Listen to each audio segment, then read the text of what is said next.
time for...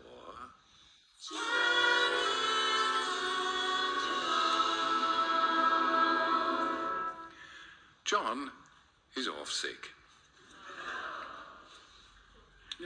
Think of Dudley's feelings here.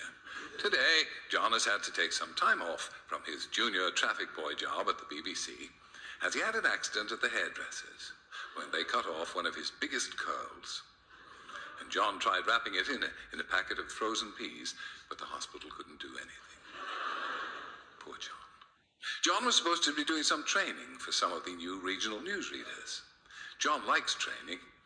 He gets paid extra. John likes money.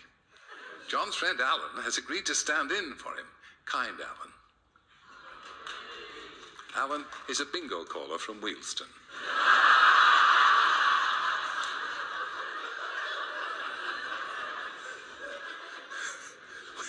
When Alan arrives for the training, there are lots of people waiting. Alan is asked to look after one of the ladies from Ireland.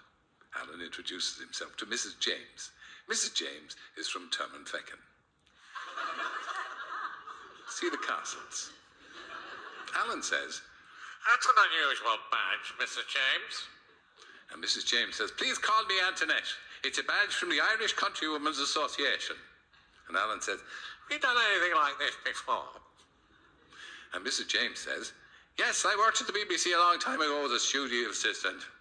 And Alan says, "Have you done any broadcasting before?"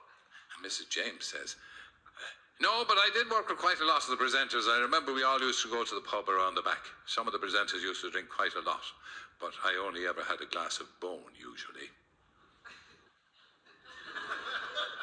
Do you enjoy a glass of wine? Alan does. Paint Alan's nose red.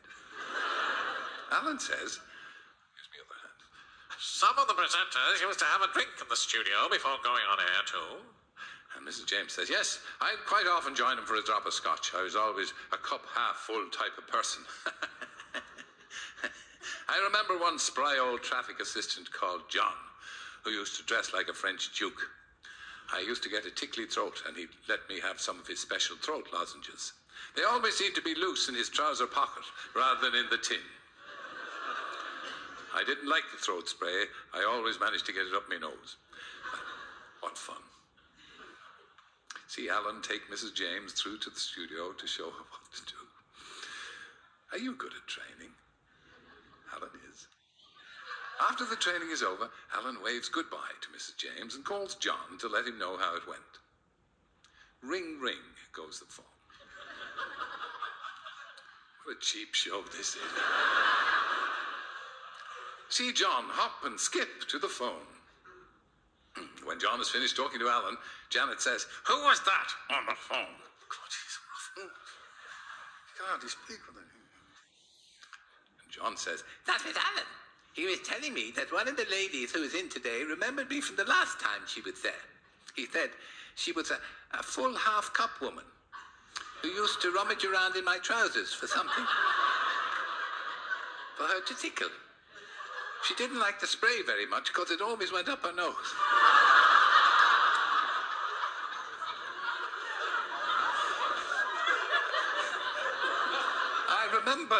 I remembered her when Alan said she always used to enjoy a bone around the back. And then often have a stiff Johnny Walker chaser upstairs before going on air. See Janet select a large umbrella from the stand in the hall. See John run. Run, John, run. We won't be here next week.